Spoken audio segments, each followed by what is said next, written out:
Fidèles amis internautes de 2AE TV, bonsoir. Merci d'être au rendez-vous de la grande édition du journal télévisé sur votre web TV. Dans un instant, les principaux titres des informations à développer.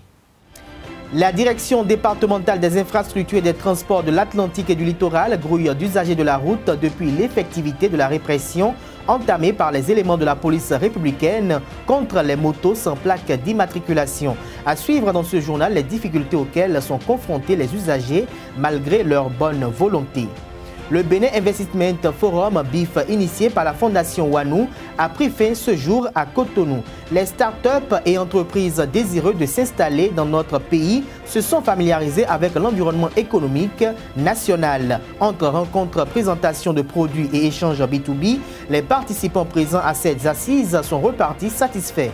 Les sites d'information sont de plus en plus visités par une importante frange de la population à la recherche d'informations rapides et fiables. Un bouleversement technologique qui, malgré ses inconvénients, bouleverse les habitudes. Gros plan sur un secteur d'activité qui n'a pas encore livré tous ses secrets.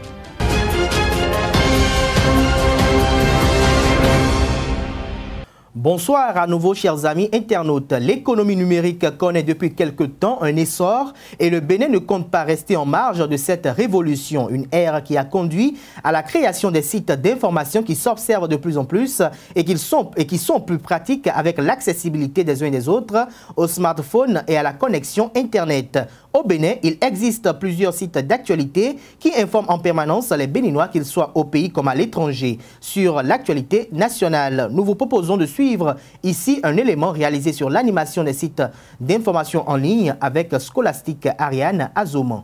La multiplicité des sites d'information en ligne s'observe de plus en plus et ceci dans l'optique de rendre l'information accessible à tous. L'accès à l'Internet partout, c'est une aubaine pour s'informer au-delà des médias traditionnels. Bon nombre de jeunes aujourd'hui se lancent dans la promotion de l'économie numérique en créant des sites avec des lignes éditoriales. L'idée de création part de la volonté de mieux faire que les aînés de la presse ou d'un groupuscule de jeunes journalistes soif d'indépendance et du travail bien fait. Ces sites d'information fonctionnent comme toute rédaction normale et mettant en direct.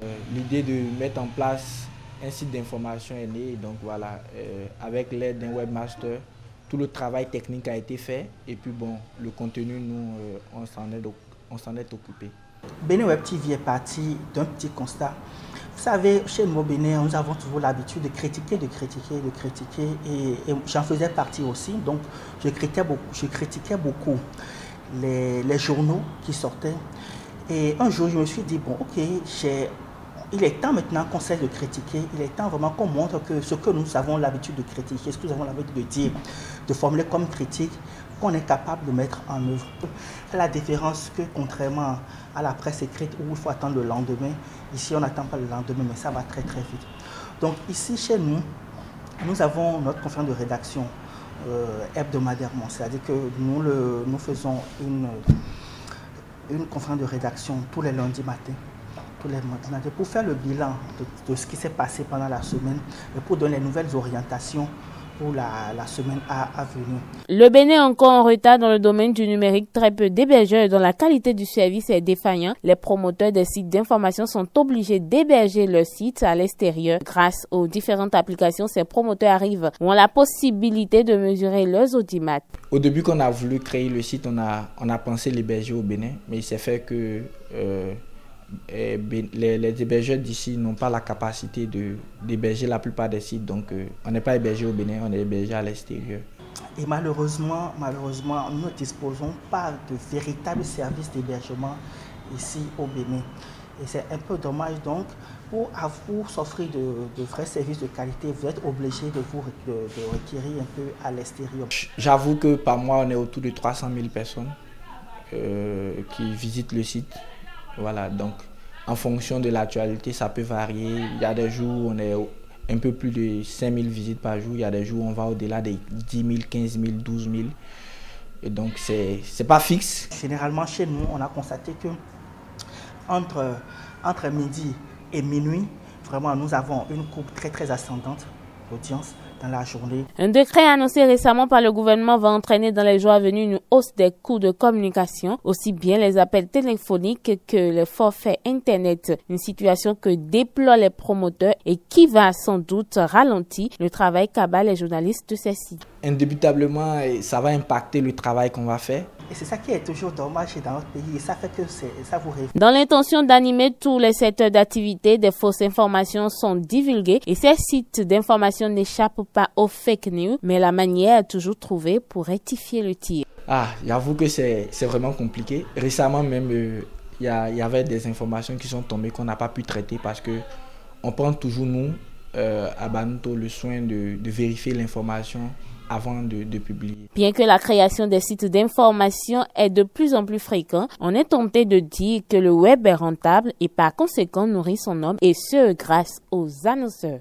La salle Madiba du Bénin Golden Tulip a abrité du 27 au 28 août le Bénin Investment Forum BIF.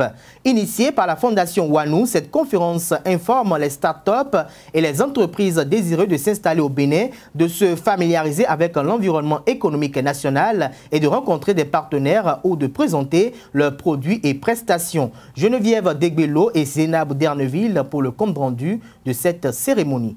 Ils sont nombreux, ces porteurs de projets et autres, à profiter du Bénin Investment Forum pour découvrir l'univers entrepreneurial. Plusieurs autres sont venus enrichir leur carnet d'adresses ou rencontrer les autorités. On apprend de l'expérience des autres, on reçoit du retour d'expérience par rapport à ce que nous faisons aussi. On a la possibilité de rencontrer du monde, des personnes qu'on ne peut pas rencontrer aisément dans la vie de tous les jours parce qu'on est traqué par les enjeux du quotidien en entreprise.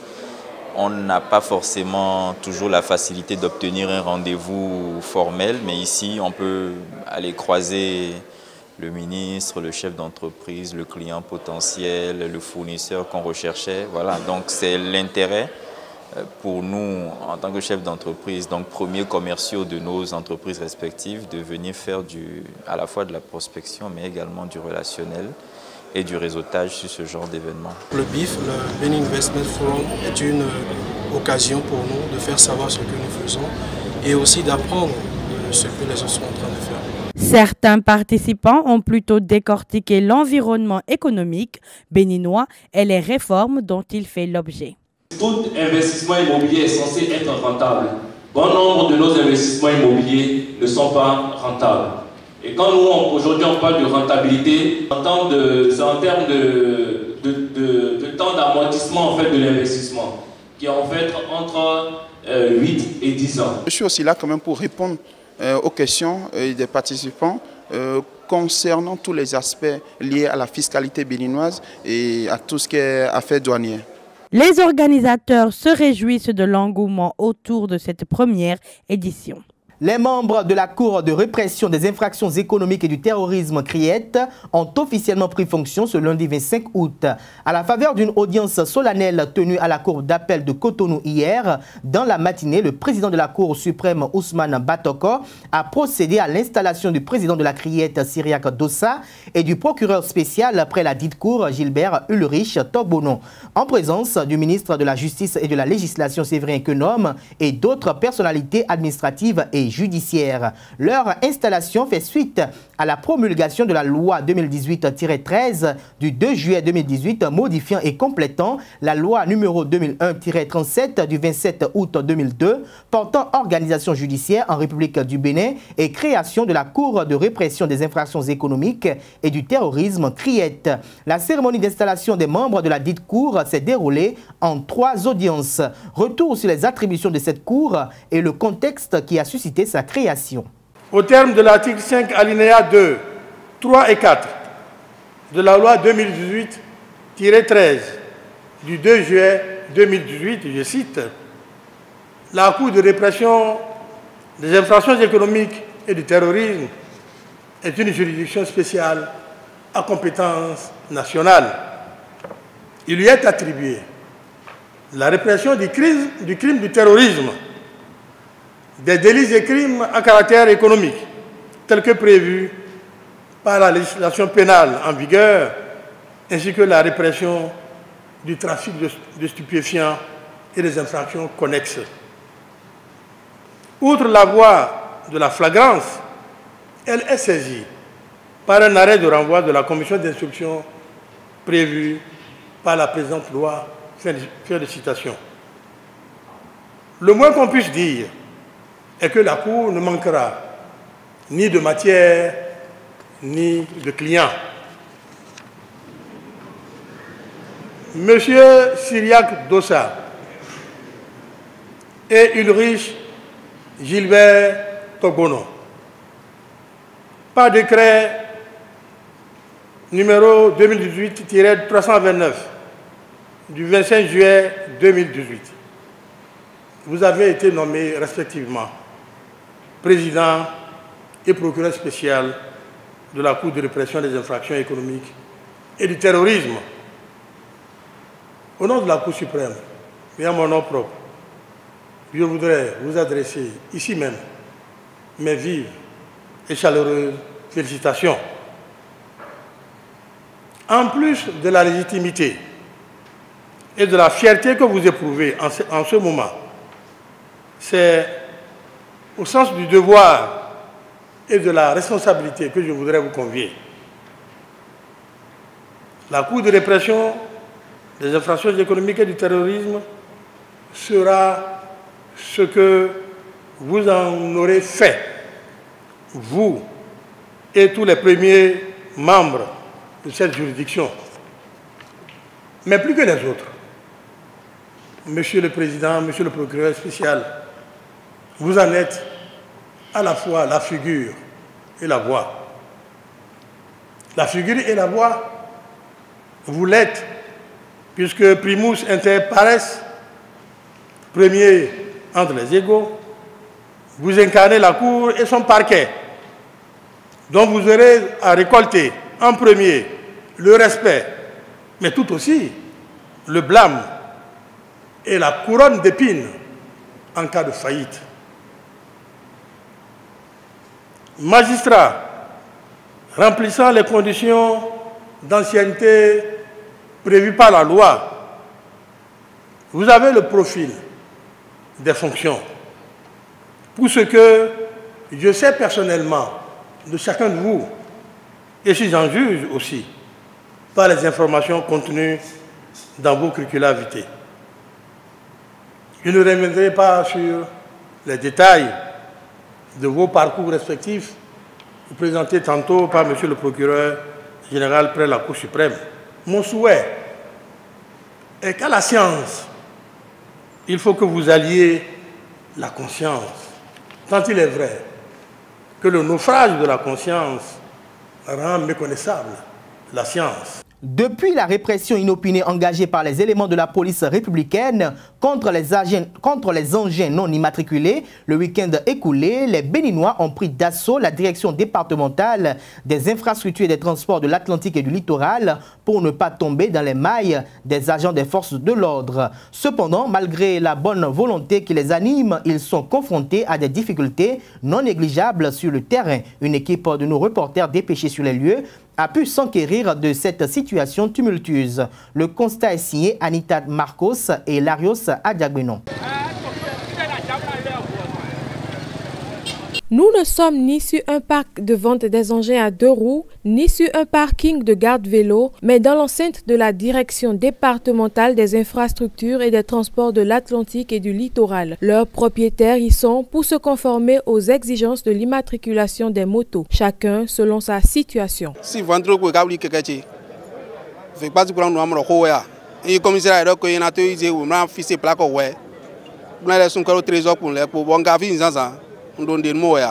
on dirait que les gens ne sont pas préparés pour ça ici. J'étais arrivé depuis hier. Heureusement pour moi, ma moto n'a pas été arraisonnée. J'ai voulu juste me conformer. Mais arrivé ici depuis hier, je ne sais même pas où me renseigner. J'étais resté dans un rang et arrivé dans le bureau, on me retourne. J'étais obligé de revenir en arrière. On me dit, va acheter la quittance ailleurs, je ne sais pas. Hein. Je suis revenu aujourd'hui, depuis le matin, hein, je suis sous le soleil, vous voyez, donc depuis le matin, on ne sait pas. On m'a dit, je peux me mettre dans ce rang, et arriver là-bas, je peux tout payer si mes pièces sont à jour. Donc j'attends voir, je ne sais pas si arrivé dans le bureau, on va me retourner encore, je ne sais pas. On a déjà payé ça depuis 2010, on vient, on ne trouve pas ça. On vient, on ne trouve pas. Jusqu'à présent maintenant, quand le truc a commencé maintenant, ils ont dit qu'on va payer encore la pénalité. C'est à 2000. Si pour ces usagers béninois, l'heure est à la mise à jour des formalités liées à l'immatriculation de leurs engins, il n'en demeure pas moins que face aux insuffisances remarquées sur le terrain, des souhaits se formulent et des appels sont lancés aux voies compétentes en la matière afin que l'organisation soit revue en mieux pour assouplir la tâche aux propriétaires de motos venus se mettre en règle. C'est du moins le vœu commun émis par les Béninois rencontrés à la direction départementale des infrastructures et des transports de l'Atlantique et du littoral. J'espère que le gouvernement va faire un effort, ouvrir plus de guichets pour que, sinon c'est quand même pénible. S'ils décentralisaient comme ils l'avaient fait avant, parce que moi je l'ai fait le mien à Calavi là-bas. Donc il peut encore revoir encore pour décentraliser. Là, ça aura plus de facilité. À toutes situations extrêmes, des solutions adaptées qui peuvent soulager. C'est dans cette logique que certains usagers, entre-temps demandeurs de plaques d'immatriculation pour leur moto, peuvent désormais pousser un ouf parce qu'ayant obtenu ces fameuses plaques qui leur permettront de circuler désormais librement sans craindre les forces de sécurité. Actuellement, j'ai le numéro de ma plaque. La suite, c'est aller là où je dois prendre la plaque, c'est là où je vais maintenant. Mon plaque ni mais si ou do vivre nous moment hier nous doit ressortir vivre de même mais mi satisfait. Se mettre à jour vis-à-vis des exigences de l'État relatives à l'immatriculation des engins est une chose et y arriver en est une autre, vu le parcours de combattants pour arriver à remplir toutes les formalités y afférentes. Il ne reste plus qu'à souhaiter que les conditions d'organisation sur le terrain soient réunies afin que donneurs et demandeurs de plaques d'immatriculation pour les uns réussissent leur mission et pour les autres soient pleinement satisfaits. Sport à présent dans cette édition, le sélectionneur de l'équipe nationale senior de football du Bénin, Michel Dussueur, a convoqué 21 joueurs pour affronter le Togo le dimanche 9 septembre prochain au stade municipal de Lomé. Ce match entre dans le cadre de la deuxième journée des éliminatoires de la Coupe d'Afrique des Nations CAN Cameroun 2019. Dans la liste, quelques nouvelles têtes y figurent aux côtés du capitaine des écureuils Stéphane Sesseyon, Michael Poté et Khaled Adenon, cadre de la sélection. Par ailleurs, Emmanuel Imorou, Cécile Dalmeida et Shamsdine Chaouna font leur retour en sélection. Le technicien français de retour au Bénin, 8 ans après son premier passage, va animer une conférence de presse le jeudi prochain pour expliquer ses choix selon des sources concordantes. Pour rappel, son compatriote Claude Leroy de la sélection togolaise a publié le jeudi dernier une liste de 22 éperviers. Le derli fratricide bénino-togolais rentre ainsi dans sa dernière ligne droite. Initialement annoncé pour se tenir ce jour, la passation de charge entre le comité exécutif sortant de la Fédération béninoise de football et celui élu le week-end écoulé va se dérouler demain, mercredi 29 août 2018. Mathurin de Chacus, nouvel homme fort de Diassin, prendra à cette occasion et officiellement les rênes de l'instance de gestion du sport roi au Bénin pour l'Olympique 2018-2022. Et pour cause, conformément à l'article 28-7 des statuts de la FBF, le comité exécutif sortant doit passer service dans les 48 heures ouvrables qui suivent l'élection du nouveau comité exécutif. Parmi les journalistes sportifs qui ont couvert son élection samedi dernier, on a noté la présence de Aboubakri Ba, ex-membre de la rédaction de la chaîne cryptée Canal+, l'actuel directeur général du groupe de communication CIS Média de la Guinée-Conakry, a espéré ou espère que le football béninois va enfin tourner la page des crises à répétition pour affirmer toutes ses potentialités. Il est au micro de Larios Adiagbeno. J'ai juste envie de dire enfin que le football béninois sorte de la crise.